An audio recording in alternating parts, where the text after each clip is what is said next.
Hello and welcome to episode 11 of the City Connect podcast with me, your host, Prince Carl. I didn't do a YouTube video on the last two podcasts, but I felt that it might be a good idea to do a YouTube video on this one because it's not like every day that you're going to be sitting next to 1%er like insanely hot girls. So I've hired them to be here. They're basically just arm candy, and no, I'm just kidding. We don't have brains. We're not a thought. Okay, this is the first question I want to ask. Yes. And try to keep your levels. Watch your levels. Watch your privilege. Wait, you don't want to be in the red? No, you want to be. Do you see this little range right here? You want to be like right there, like. Okay. Like that, you know what I Got mean? it. Okay. Is this good? Well, let me get. Great. Woo! That's That's good. That's good. Okay, so this is the question. I was thinking about how some things are possible, yet highly improbable. Mm-hmm. The statistical chance that I would actually exist is extremely low. Okay. The statistical chance that both of you would exist is extremely low. But the statistical chance that we would all be three here together at the same time is like infinitesimally small. Mm-hmm. So the question I have is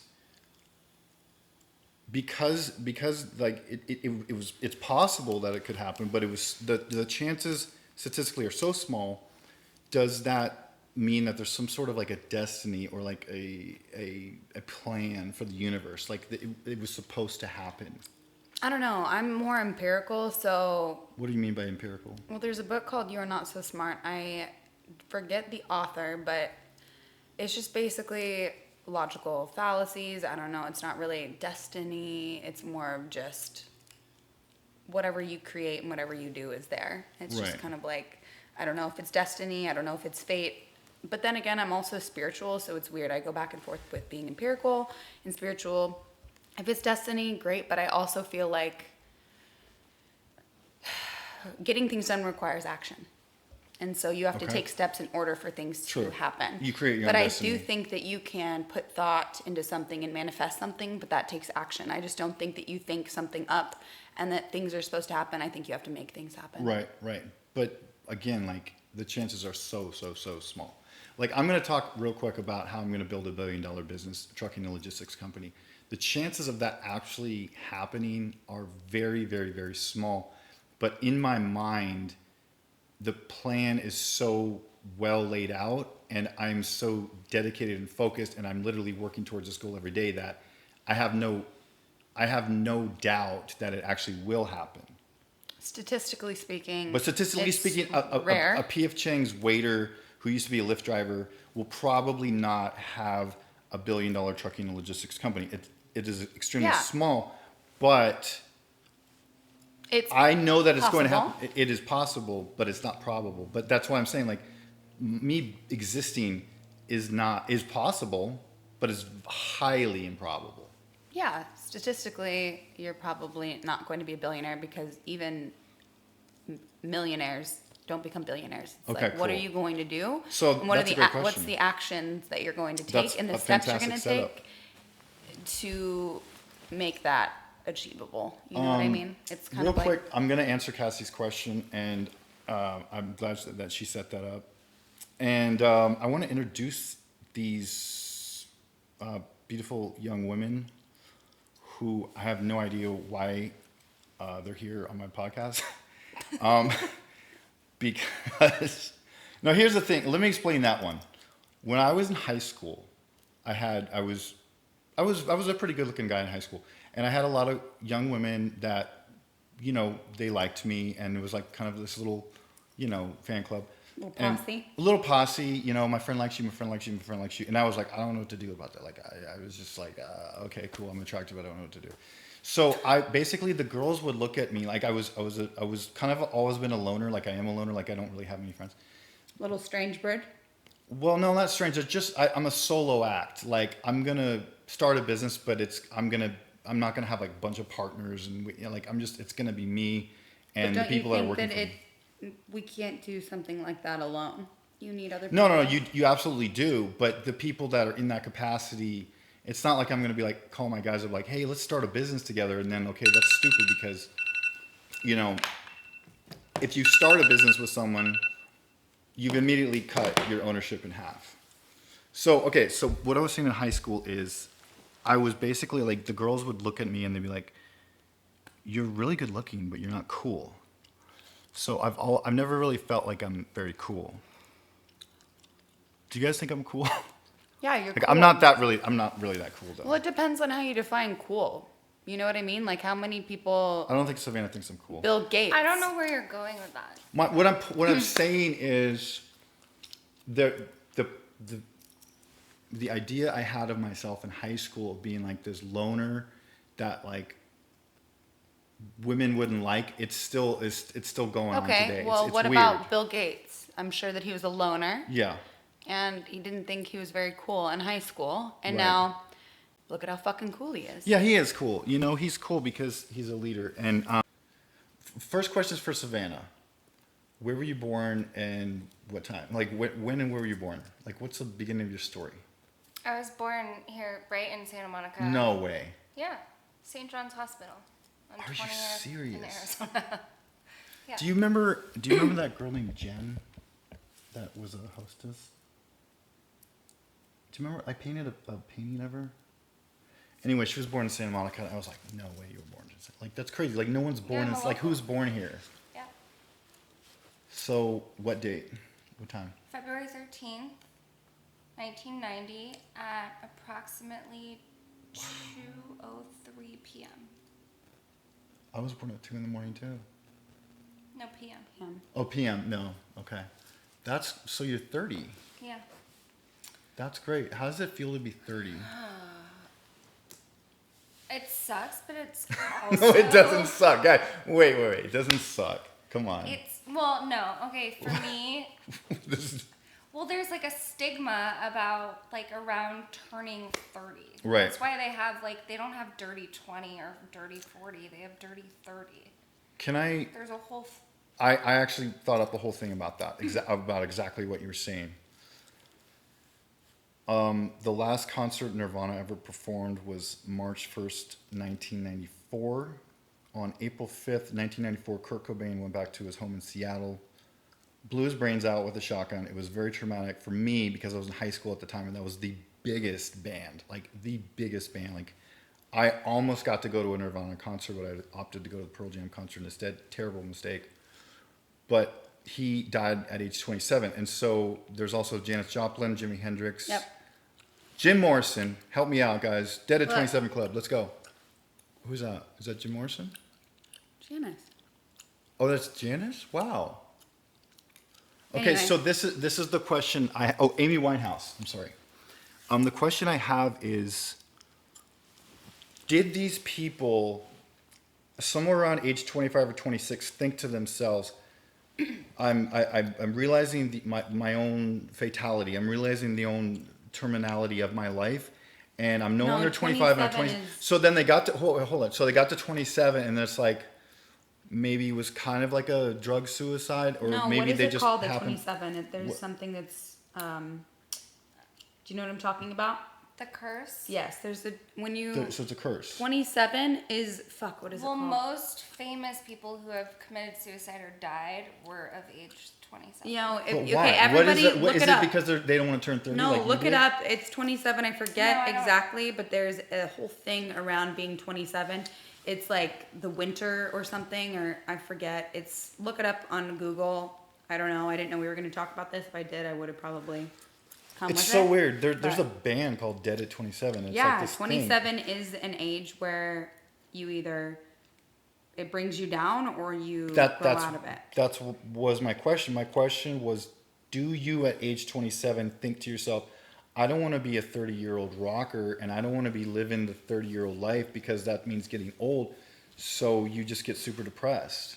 Maybe. Is that what it is? Well, I think it's not just rockers. It's people, everybody. I mean, I know a lot of people that have, like, they Died bawl their 27. eyes out on their 30th birthday. But for me, like, I I didn't bawl my eyes out on my 30th birthday. Yeah, man. it's different for men Well, okay. than it is for women. All right. Do I Because smell we bad? have biological clocks. Okay, I Men smell don't. bad. I do. Oh, I smell like a spray We tan. don't smell like anything.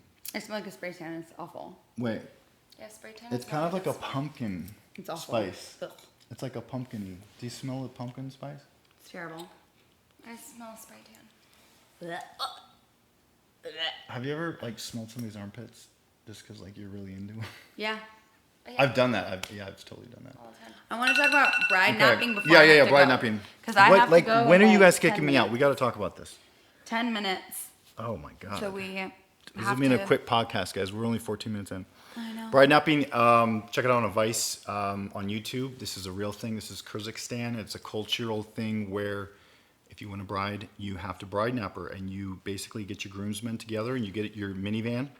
You go out and you find this woman, and she's going down to the water well to get the water, and you just throw her in. She's traumatically bride napped, and the weirdest thing is that she then is taken to her wedding venue where her mom and like the whole family's there with the wedding dress ready to go.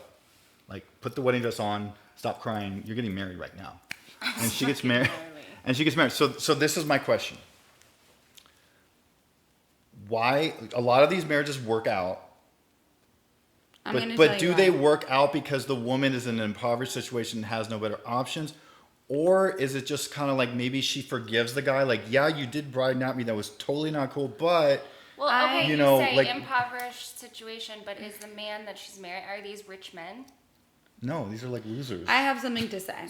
They're obviously insecure because they So bride then- napped their wife. No, I have something to say. Go. So in India, there's arranged marriages, and I don't know the numbers exactly, but arranged marriages usually work out better than, I guess, consensual marriages. And that's because I think back in the day, like 100, 200 years ago, you didn't have very many options in your small little town, and you married whoever was kind of there. And you know, it's not like we're nowadays in 2020, like you get to shop around for numerous people and figure out who you're in love with.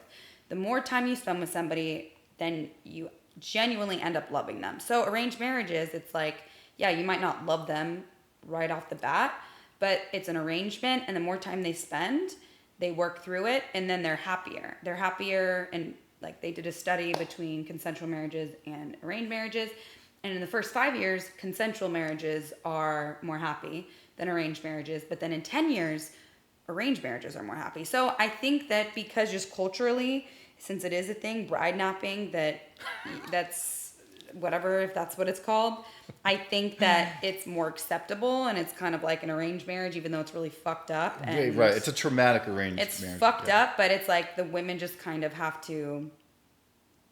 But can I guess do you have something you. to say about this? Because I have something to say. I I think mean, does that logically make sense? That does though? make sense. You're basically saying this is an arranged marriage with a traumatic beginning. Yeah, because I mean, Which it's. I mean, you it is, can't they have knock to give arranged into marriage. it. Like, what are you gonna do? Like, say no and then be murdered? Like, Right. obviously these guys are going to kidnap you. It's like, what are the women supposed to do? And how are we to say that they're okay with it? They just are doing it so they don't die. Same way in the Middle East, that there's all these whatever, they can burn their wives or whatever, and it's like, are you happy? They're just like, yes, and because they don't want to be murdered. So it's like, Yeah. how do you even know if that's even real, that they're actually happy? You don't really, honestly. Yeah, these women are terrified. They're we're like, looking at you this know? from our cultural lens in the United States, where a man and a woman should mutually come together, and it's a celebration. and maybe of they're that. not even traumatized. That- Maybe they're happy. Maybe they're walking down by the river being like, man, I really wish I could get kidnapped and married right Yeah, now. like, I wanna get because I'm married. poor and I want somebody, like, maybe I'm gonna wear my best fucking saran wrap and fucking get Like, please kidnapped. kidnap Like, me. please, Who's gonna kidnap who me knows? today? We don't know. Culturally, it's just like, it's a big mystery, and it's like we could analyze it all day, but at the end of the day, it's like, it's so Okay. Out let there? me let me say something, because I know Savannah's got something. Do you have something to say? Because I'm gonna go. no, I have like cocaine brain. You know where people are talking and you're There's you're on just too much cocaine going and you're on? thinking. Okay. Do you And need you're a like, I'm cigarette? gonna say that, and then you I mean, forget it. cocaine brain. Okay. He's never done it. Okay, Yeah, I've never I done that. forgot. Okay. But I lost my train of thought. Okay. This is what I would say. As a man, I would. Okay. Back in high school, I have to admit, I cheated in Miss Hartnett's English class. I cheated my ass off, and I got an A in that class. And I will never look back and think like that was a valid A. Like I earned it and I earned the stripes to get that A. I will always doubt the credibility of that A because I know that I cheated. So I would feel as a man, like if I bride napped a woman and it did work out, I would be like, yeah, but that's just kind of my Achilles heel. Like I don't think she really would have ever loved me had I not bride napped her. Like I sort of cheated my way into this successful marriage. I was waiting to see how you're going to tie those two together. But culturally, they feel entitled. Like they're like they don't care if a woman is into them or not. It's like they feel entitled, and that a the woman man should does? be. Yes. Oh, because he owns the woman. That he owns the woman. They Yeah. don't care. It's never this mutual like. The women are property over there. I It's want to. Yeah, they're property. It's like it's culturally like that's not even a thought to them. You know, it's not like I hope this person also loves me. It's like no, I'm entitled to this thing, and it's kind of like a dog. Like this is my dog. I'm gonna buy it, and it's gonna Yeah, love me yeah. regardless. It's Dog has no goddamn choice. Yeah, You're like- feeding the dog. yeah, and the dog's gonna gonna love love you. you. And so it's like we think that, but how do we actually know? Like maybe these dogs don't love us. I mean, yeah, based off of like how they treat us, but maybe wives have to treat their men really well out there, even though they fucking hate them. What's kind of sad too, and I saw this working at the Does psychiatric this make hospital. sense at all? Yeah, that makes perfect sense. But what I'll say is that unfortunately I saw My nose this. is crooked. I broke it, so I don't like looking at it on film. Is it really? Yeah, I have to get it fixed. I It's broke. like the no, I slightest bit. broke it 2.5 years ago. I'm getting it Okay. straightened. So Where's the puff? Squirrel? Puff extra. I have done some artwork. But you know, when we like touch base on a subject, we should comment on it because then it's like a podcast. We're like exchanging views. Can I get this thought Kind out of here? like all over Can I the get this thought place. out? What I noticed with the unfortunately I've learned this firsthand, getting punched in the face at the psych house, that violence is a part of the human condition. I'm not a violent person. I've never been in a violent household, but it is part of who we are as primal people. So I saw people in the psych house and they had this sort of power struggle back and forth, and then one guy punches the other, and then all of a sudden the guy who got punched is subservient to the guy who punched him. But why are And we so what I'm using saying, psych people that are because that they're people stray from the nonetheless. norm? No, they're not. They're people nonetheless. They're primates like everyone They else. So what are, I'm- but this they're is my not point. primates because they actually skew from the norm. So you're using not the right Well, prototype. they're people at the most deepest You wanted core. an intellectual podcast, and that's intellectual. You're Okay. using Well, somebody. don't argue with the prince on the podcast. Well, let me just tie this together. I'm supposed to conform to all your ideas. I think that the violent act of bride napping the woman altered her mind to like love and be subservient to that man. And one of my ex-girlfriends got into this relationship with this guy who would beat the shit out of her, choke her out. She would call me saying like he's gonna kill me and I want him to kill me, like really screwed up stuff. And I said, all right, I'll drive over there with my van. I'm gonna rescue you. I'll pack all your shit. We'll go over to your dad's. It's over. And like she had this sick like attraction to this guy who just beat the shit out of her. And I was just like, this is so screwed up. You know that's a thing. They're like It is a most thing. women It's that sad. Are victims of like domestic violence end up going, even if they get away, they end up going back. Yeah, that was like her. Like the guy was in jail. The cops broke in and arrested him, and he was in jail. And I told her, I was like, he's in jail. I'm gonna show up. I'm gonna be Superman. I'm gonna save you. We're going to your dad's house. It's over. Never look back. It's gonna be great. Like it's fine. And she's just like, no, I can't do it. I miss him. And I'm like, what the fuck? yeah, some people This are guy- addicted to toxicity. But it's sad. Okay. Okay. Can you? What else should we talk about? What was your impression when you first met me, and how old were you? I think I was 18, and I thought you were hot, and Thank you. then I thought you were weird. Perfect assessment. That's a big compliment. Or if you say I'm crazy, that's a huge compliment. I would love that. Okay. I thought you were crazy when I first met you. Really? Yeah. Why? It's like, who is this guy that loves my best friend? Yeah, I do love Cassie. So what happened after that? We met. Remember when you painted that picture of her and I have it in my Oh yeah, I just drew one right now. I literally just drew this yesterday. But she doesn't like this one. dropped it at my. Do you like that or Oh no? my god. I love it. The story on this I one. just don't look pretty. Well, this is what But I happened. look exotic. She I mean, you look like a different ethnicity. People think that I am. And you look bald. Wait. The story on this one was I was like, "Hey, send me a selfie," and she's like, "No, I'm so depressed right now. I'm like, I don't actually care." a pretty good I picture. was like, "Please just send me a selfie, even if you're depressed." And so this is what she sent. So I love it's it. just I knocked that out in like 10 minutes. Show them. I did. I look This so is gonna be ugly up. that I don't want you to ever look at this podcast. Wow. I hate Now, do you what I think look that like. you look good right now? No. I don't. That's mean- I think you look perfect. No. You know what I- the most frustrating thing is about your face is your eyebrows, because like most people's eyebrows have like an angle or a curve, but yours have like this weird like curve angle. Thank And you. so your eyebrows are frustratingly Perfect. they're seemingly simple yet frustratingly complex, Mm. which is a perfect metaphor. Is this mine? For life. For me. I'm getting like attacked by this couch. Like I feel like this I know. couch sucks your life in. It's great. It's good. It's the so clap. how long until I get kicked out? 10 minutes. I just want to say, did I tell the story about how I felt like I wasn't worthy? What was your first impression of me? First impression of you was you told me. Okay, my first impression was you were just like this radiant, like positive, sweet energy, gorgeous smile. False. And it was okay. This is really funny, guys. I want to tell you this story. So,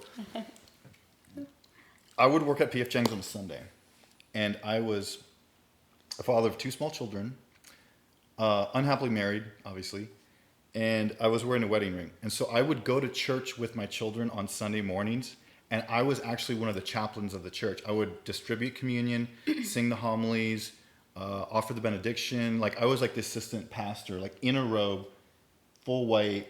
This was like a religious thing for all of these families. All of these young families were there, and I'm like giving communion. I'm like this official thing, and they really liked me because I did the job well. So I take off the white robe, and then I put on the P.F. Chang's attire, and then I go to P.F. Chang's. So, and it's literally a complete contrast because I'm not wearing white anymore, and I'm wearing black, and it's just complete debauchery, sexual harassment, just absolute all out. People doing drugs at work. There were people like having seizures at work from doing drugs. It was a wild time. I wonder if you were ever my waiter. Probably. I most likely was. I've been going to PF Chang. I mean, not anymore because it's gross, but I mean, you would have known me. I don't think you went there in the time period that I worked there. Your nails look really good. Thank you. all natural. Okay, so that was the experience. And so I was like, basically, I remember thinking like I was flirting with Cassie. I remember thinking like I was just at church like a few hours ago in a white robe, and now I'm here with my wedding ring on, 31-year-old father of 2 kids, flirting with an 18-year-old girl. Like that makes sense. You were like that- mean that to me totally then. worked. No, it wasn't. I was Yeah, never mean. I What feel did I like- say? I feel like you were mean. I was like, "What's the deal with Carl?" And they Boys were like, are mean when they flirt. Have you never Yeah. been in a sandbox with a boy? In "Yeah, I elementary wasn't school? used to it." I was just like, "What is this guy's deal?" Is he like, you're ugly? Secretly, I No, wanna it was fuck just you. kind of like, Yeah. It's almost like he was like, "You think you're fucking cool and hot, and you're stupid." Kind of like when you're mean when I don't respond. That's kind of how he was when I met him. I was like, "Why are Well, you being mean?" to me?" let me say something. If I have been mean or toxic, it's probably just as a result of trying to get your attention to keep the conversation rolling. But so like sometimes I'm like, damn, she's not texting me back, and you know, I just get depressed, and I'm in my room alone, and nobody likes me, because like I said, like I don't really have any friends. Gets the attention.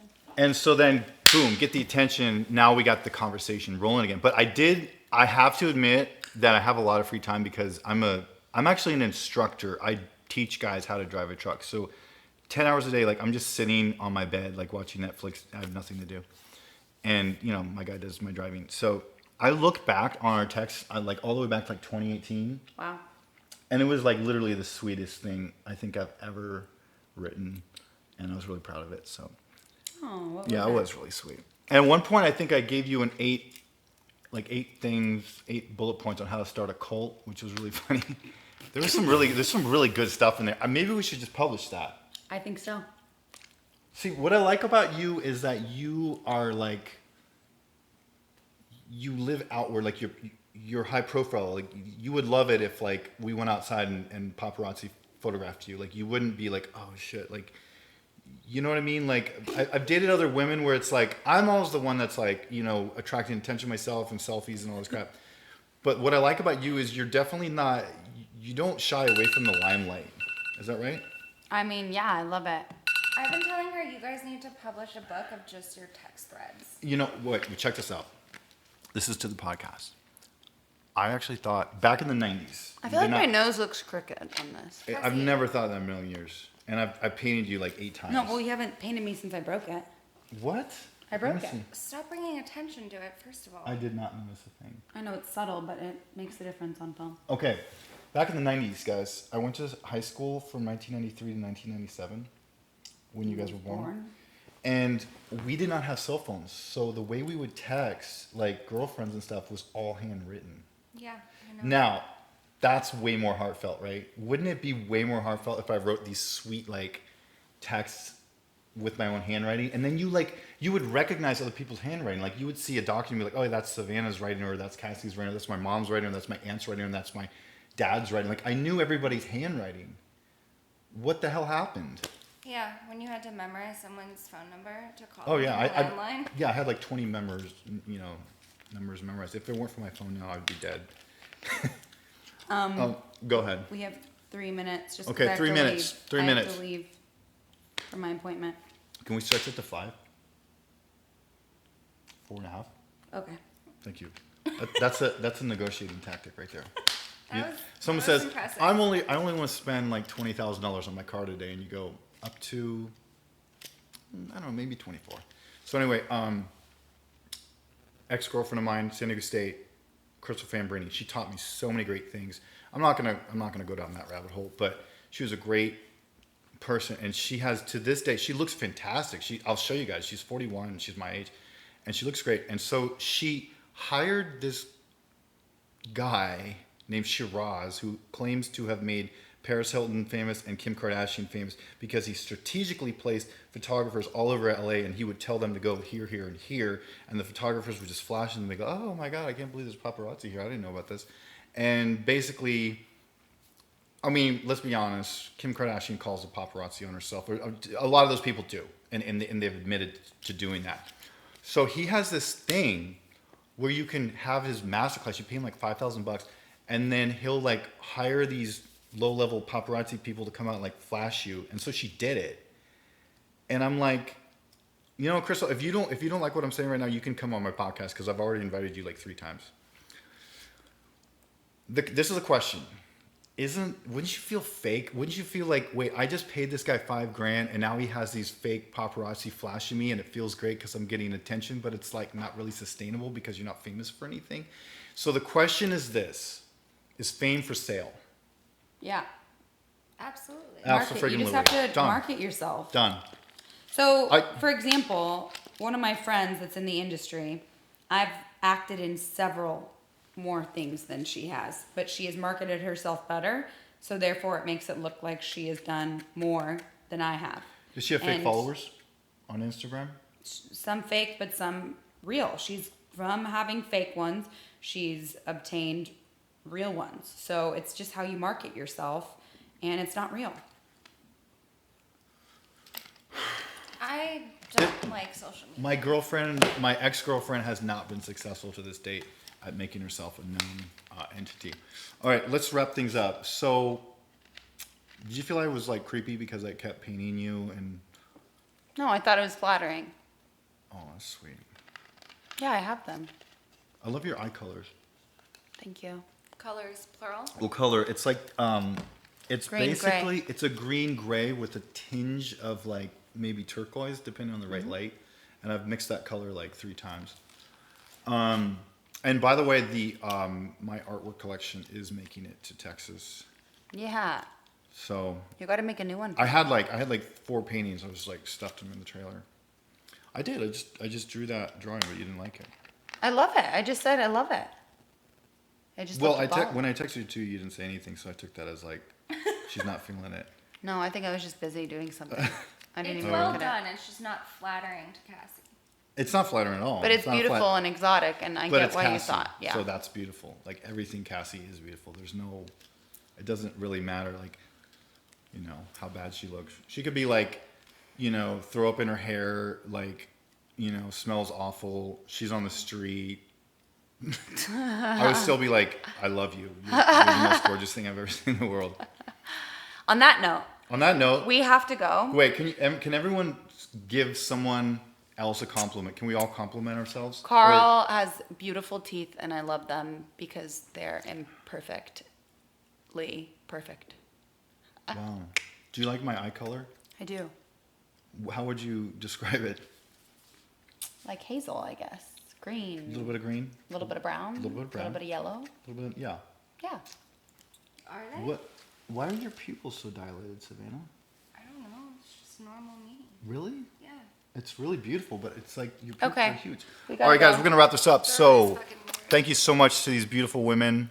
Check me out on YouTube, and let's shout out your Instagrams. What is it? Cassie Coons? Cassie Coon, Cassie. Boom. And At Hannah Vassasaur. you guys know me at _Prince_Carl. And let's do it. That means Bye. See you guys next. Adios. Love you.